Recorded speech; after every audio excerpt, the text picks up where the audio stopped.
Hello student, अपने YouTube channel जेसीडी classes में आपका स्वागत है। आज की इस वीडियो पर लेकर के आ चुके हैं त्रैमासिक परीक्षा 2023-24 का कक्षा 10वीं का विषय है सामाजिक विज्ञान का सेट ए का पेपर है। कौन सा है? सेट ए का पेपर मैं आपको पूरा यहाँ पास विधिवत बताने वाला हूँ, तो सभी क्वेश्चनों को आप देखते जाइए और इनके आंसर भी आपको प्रोवाइड करा दूंगा। ठीक, और ये पेपर 75 में से 75 नंबर आप ला सकते हैं, इसे अच्छे से तैयार कर लेंगे। पार्ट 1 पहले ही अपलोड हो चुका है, ये पार्ट 2 होगा। कौन सा? पार्ट 2 है ये। ठीक, इस पर हम क्वेश्चन क्रमांक 9 में से लेकर के कहाँ से 9 में से लेकर के 23 तक देखेंगे। ठीक, और चैनल को जिन्होंने सब्सक्राइब नहीं किया, सबसे पहले चैनल को सब्सक्राइब कर दो, बेल आइकन को प्रेस कर दो ताकि आने वाली न्यू वीडियो का नोटिफिकेशन आपके पास पहुंच पाए। और इसका सेट भी बहुत जल्द अपलोड होने वाला है पूरे आंसर के साथ। तो मिलते हैं अगले वीडियो में, है ना। तो यहाँ पास अब देखिए क्वेश्चन क्रमांक 9 क्या है? बाल्कन प्रदेशों में राष्ट्रीयवादी तनाव क्यों उत्पन्न होती है? इनका आंसर मैं वीडियो के लास्ट पे दूंगा। ठीक, उसको देखना मत भूलिएगा। काउंट कैमलियो के कबूर पर टिप्पणी लिखना है। ठीक, फिर अगला क्वेश्चन क्या है? तृतीय क्षेत्र में क्या क्या सम्मिलित हैं? क्या तृतीय क्षेत्र में क्या क्या सम्मिलित हैं? और अथवा में क्या है? जालवेराइन क्या था? ठीक, फिर 11वां नंबर क्या है? जालिया वाले बाग हत्याकांड पर एक टिप्पणी लिखना है। और इसके अथवा में क्या है? गिरमिटिया मजदूर किसे कहते हैं? गिरमिटिया मजदूर किसे कहते हैं, इसके बारे में लिखना है। फिर अगला क्वेश्चन क्या कहलाता है? वैश्वीकरण का क्या अर्थ है? और इसके अथवा में सन हेनरी मार्ट स्टैंड कौन थे और वह क्यों प्रसिद्ध था? ठीक, फिर अगला क्वेश्चन आप देख सकते हैं, एकात्मक शासन व्यवस्था के दोष लिखिए। और इसके अथवा में क्या है? त्रिस्तरीय पंचायती राज व्यवस्था को संक्षिप्त में आपको लिखना है। ठीक, इसी क्रम में आप आगे देख सकते हैं क्वेश्चन क्रमांक 14। क्वेश्चन क्रमांक 14 क्या है? प्राथमिक क्षेत्रों में सुधार के 2 सुझाव लिखिए। और इसके अथवा में क्या है? सकल घरेलू उत्पाद किसे कहते हैं? फिर अगला क्वेश्चन क्या है? खुली बेरोजगारी का क्या अभिप्राय है? और इसके अथवा में क्या है? संगठित क्षेत्र के कोई 2 लाभ लिखिए। इन सभी के आंसर आपको वीडियो के लास्ट पर मिलने वाला है, लास्ट तक बने रहिएगा। प्रश्न क्रमांक 16 क्या है? भारतीय अर्थव्यवस्था को कितने क्षेत्रकों में विभाजित किया गया है, वो लिखना है। और इसके अथवा में क्या है? राष्ट्रीय ग्रामीण रोजगार गारंटी अधिनियम 2005 को संक्षिप्त में आपको बताना है, इसके बारे में संक्षिप्त रूप से आपको लिखना है। फिर क्वेश्चन क्रमांक 17 क्या है? बैंकों की आय के मुख्य 2 स्रोत कौन कौन से होते हैं? और इसके अथवा में क्या है? साख के मुख्य सूत्र को लिखना है। ठीक, फिर यहाँ पास आपको क्वेश्चन क्रमांक 18वां देखने को मिल जाएगा। प्रशासनिक आधार पर वनों का वर्गीकरण करना है आपको, है ना। फिर अगला क्वेश्चन क्या है? इसके अथवा में आप देख सकते हैं पर्यावरण विनाश के प्रमुख कारण कौन कौन से हैं, वो लिखना है। फिर अगला क्वेश्चन क्या है?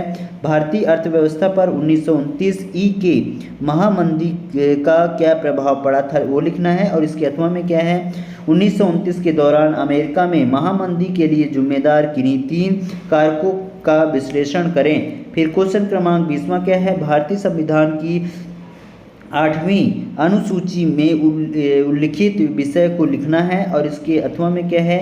क्षेत्रवाद लोकतंत्र के लिए किस प्रकार घातक है? ये क्वेश्चन भी बहुत मोस्ट है, ये क्वेश्चन आए हुए क्वेश्चन हैं। ठीक, संसाधन नियोजन क्यों आवश्यक है? संसाधन नियोजन से आप सोपन लिखिए। और इसके अथवा में क्या है? मृदा परिच्छेदिका से क्या तात्पर्य है, वो स्पष्ट करना है।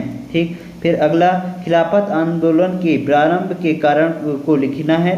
और इसके अथवा में देश की एकता में नमक आंदोलन बहुत प्रभावकारी था, स्पष्ट कीजिए। ठीक, फिर अगला क्वेश्चन यहाँ पास देख सकते हैं 23वां और लास्ट क्वेश्चन, भारत के मानचित्र में निम्नलिखित में से किन्हीं 4 स्थानों को पहचान करके आपको दर्शाना है, जिसमें जलोढ़ मिट्टी, काली मिट्टी, मरुस्थली मिट्टी और हीराकुंड बांध, महानदी, सरदार सरोवर बांध, कर्क रेखा और अखंड नंगल। ठीक, इनमें से कोई आपको 4 करने हैं। कितने? 4 दर्शाने हैं। 4 नंबर का क्वेश्चन है। इस प्रकार हमने पूरे क्वेश्चन यहाँ पास देख लिए हैं और इनके आंसर यहाँ पास आपको दिखा रहा हूँ, आप देखते जाइए। तो प्यारे बच्चों यहाँ पास आप देख सकते हैं क्वेश्चन क्रमांक 6वें में क्या था, मृदा संरक्षण के उपाय। तो ये मृदा संरक्षण का उपाय यहाँ पास पूरा विधिवत यहाँ पास दिया गया है, 2 उपाय, पहला उपाय और दूसरा उपाय। तो इसको आप लिख लीजिएगा। इसी प्रकार पूरा आप देख सकते हैं मृदा संरक्षण के उपाय का आंसर यहाँ पास दिया गया है। फिर इसके बाद यहाँ पास आप देख सकते हैं आरक्षित वन, आरक्षित वन की परिभाषा यहाँ पास दिया गया है। तो भारत में आरक्षित वन या से आशय उन वनों से है जिनमें कुछ सीमा तक संरक्षित करने का लक्ष्य निर्धारित किया गया है। इस शब्दों का सबसे पहले उपयोग भारतीय वन अधिनियम 1929 में हुआ था। भारत का पहला आरक्षित वन सतपुड़ा राष्ट्रीय उद्यान था। ठीक, फिर इसके बाद यहाँ पास आगे देख सकते हैं अगला क्वेश्चन क्या था। अगला क्वेश्चन का आंसर यहाँ पास देख सकते हैं शिस्त फीड क्लब पशु बाजार। शिस्त फीड क्लब पशु बाजार क्या है, तो इसके बारे में यहाँ से यहाँ तक आंसर दिया गया है, इसको आप अच्छे से लिख लीजिएगा। ठीक, फिर यहाँ पास चलिए अगला क्वेश्चन क्या है, काउंट कैमिलो के काबूर के बारे में आपको लिखना था। ये पूरा आंसर यहाँ पास प्रोवाइड की गई है, इसको भी आप लिख सकते हैं। फिर यहाँ पास आपको तृतीयक क्षेत्र में क्या क्या होती हैं, तो तृतीयक क्षेत्र की परिभाषा आपको सबसे पहले लिखना है, फिर इसका उदाहरण और फिर प्रमुख बिंदुएं कुछ लिख देने हैं। ये महत्वपूर्ण बिंदु यहाँ पास दी गई, इनको भी लिखना जरूरी है। इस प्रकार अगला क्वेश्चन देख सकते हैं जालियांवाला बाग हत्याकांड पर टिप्पणी का आंसर। तो इसका यहाँ पास आप पूरा देख सकते हैं, ये टिप्पणी आप लिख देना, इसको लिखने पे आपको पूरे के पूरे नंबर मिल जाएगा। ठीक, इस प्रकार यहाँ पास आप स्क्रीनशॉट ले सकते हैं। यदि आपको इसका PDF चाहिए, नीचे डिस्क्रिप्शन पर लिंक दे दूंगा, वहाँ से जा करके आप लोग PDF भी डाउनलोड कर सकते हैं। तो प्यारे बच्चों, इस तरीके से हमने यहाँ पास पूरे के पूरे आंसर तो नहीं बताए, पर 2-4 आंसर बता दिए हैं, और इनके आगे का आंसर आपको टेलीग्राम पर, हमारे टेलीग्राम ज्वाइन कर लीजिए, वहाँ पास प्रोवाइड करा दूंगा। तो मिलते हैं सेट B पेपर के साथ। तो सेट B इसका बहुत जल्द अपलोड होने वाला है, तो उसको देखना मत भूलिएगा।